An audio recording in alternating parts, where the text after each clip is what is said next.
Hi, I'm Margaret, and as it's that time of year again, I thought I'd throw in just one Easter bake. These hot cross buns are beautifully soft and fluffy, and I've added a couple of extra little treats inside. They're delicious straight out of the oven with a generous spread of butter. And what's more is they're really easy to make. There are quite a few ingredients, but once you've got them together, it's just a matter of mixing up the dry ingredients in one bowl, popping the wet ingredients into a pan to warm, and then mixing them all together. There's a little bit of kneading to be done, but you can easily do that with a dough attachment to a mixer.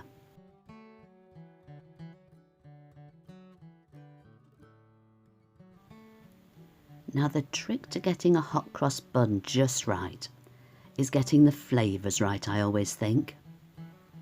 The spices are one thing, but a little bit of lemon zest gives that extra background flavour, which brings out the spice mix and tastes absolutely delicious.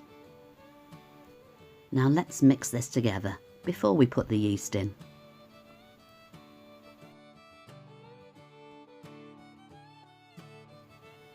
And there's the dry ingredients, all ready now.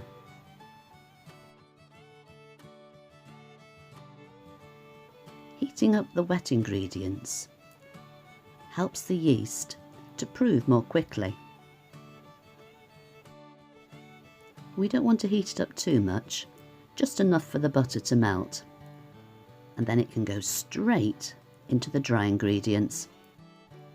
The egg goes in next, and then we'll need to mix it all together before we start the kneading. I'm using plain flour today. This will give the hot cross buns that lovely soft texture.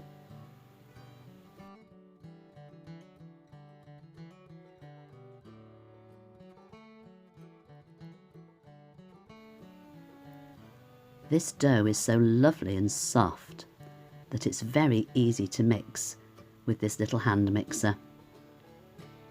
We'll need to do this for about 5 minutes, and you'll certainly see the difference in texture when we're finished.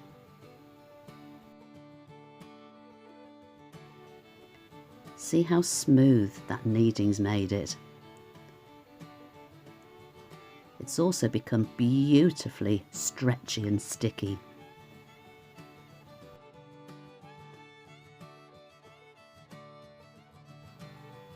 The dish you choose to put the hot cross buns into will make a difference to the finished product.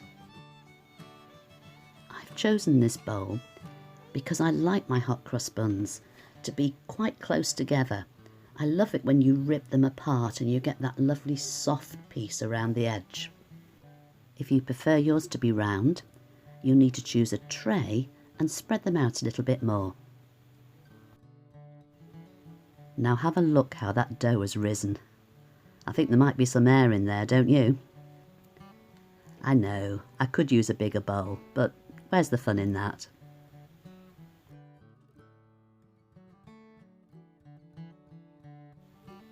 I will have to use flour with this though, because it's so sticky.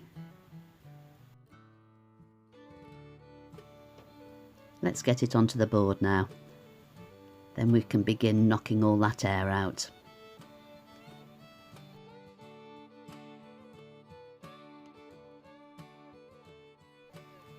It's important to knock the air out, then you don't get oversized holes in the finished bun. So let's flour it and give it a good punch. The traditional filling is mixed fruit, which includes dried peel like lemon and orange, but I'm going to add a couple of my favourites as well. I've quartered these cherries, and I've also chopped up a little bit of chocolate, which will be a nice surprise when you bite into them.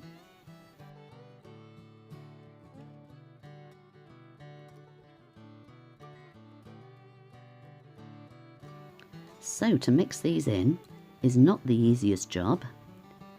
I'm going to fold them first of all into a kind of a pocket. And then with plenty of flour, try and get it not to stick onto the board. And as soon as I've got it all together, and as soon as I've done that, I can start to knead it. As you knead, little bits might well come out. Just pick them up, pop them back in again, and carry on. And keep kneading until you're happy that the fruit is mixed in properly.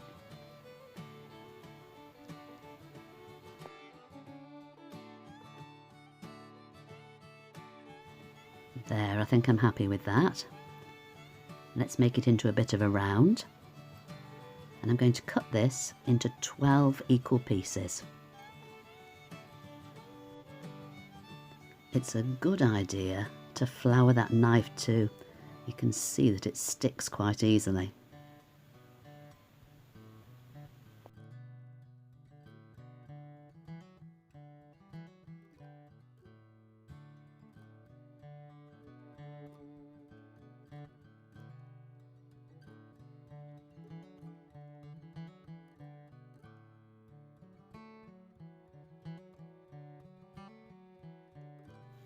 Next, it's time to shape these into little rounds. And the easiest way of doing this is by pulling it from the top and tucking it underneath. That way you get a nice smooth top.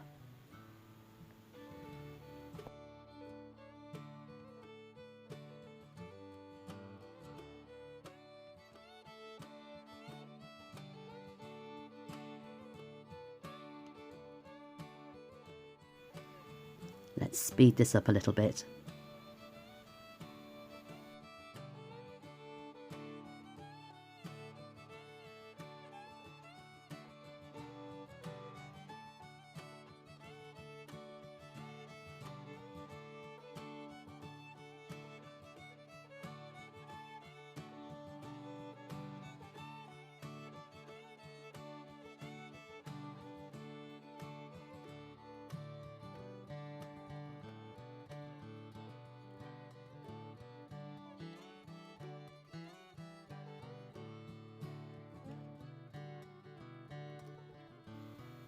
These little beauties will need to be proved again for at least an hour. Let's cover them up and pop them back in that warm place.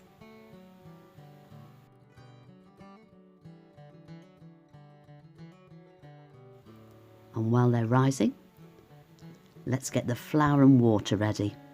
This is going to make the cross on top of the buns. It needs to be a thickish paste, and it needs mixing until it's quite smooth. I bet you wouldn't believe it now, but when we were young and we wanted to do crafting and had no glue in the house, we used to make it like this. It wasn't a very good glue though. I'll just pop it into a piping bag now. That'll make it much easier to get a neater cross. Push it down to the bottom and give it a twist. We can cut the tip off later. Now they've risen well.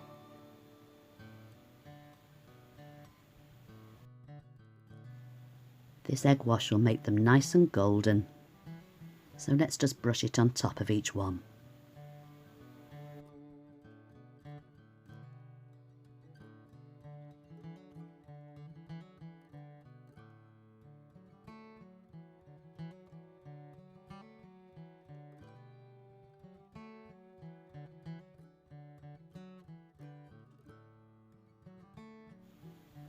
I've cut quite a small hole in the tip of the icing bag. I'm being quite careful, not a very straight line, but it'll do nicely.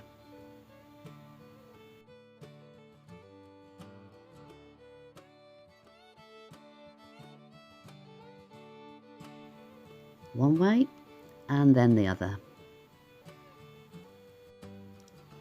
I always think it's a good idea when you've got this at such a high temperature to cover with silver foil for the first part of the baking. Then I'm going to take the cover off for the last 2 or 3 minutes, just to make sure they're nice and golden on top. 30 seconds in the microwave should warm this nicely. Leave them to cool for about 10 minutes and then they can be turned out, because there's one more step to go here. To make them beautifully glossy and sticky, I'm going to brush them with a little bit of golden syrup.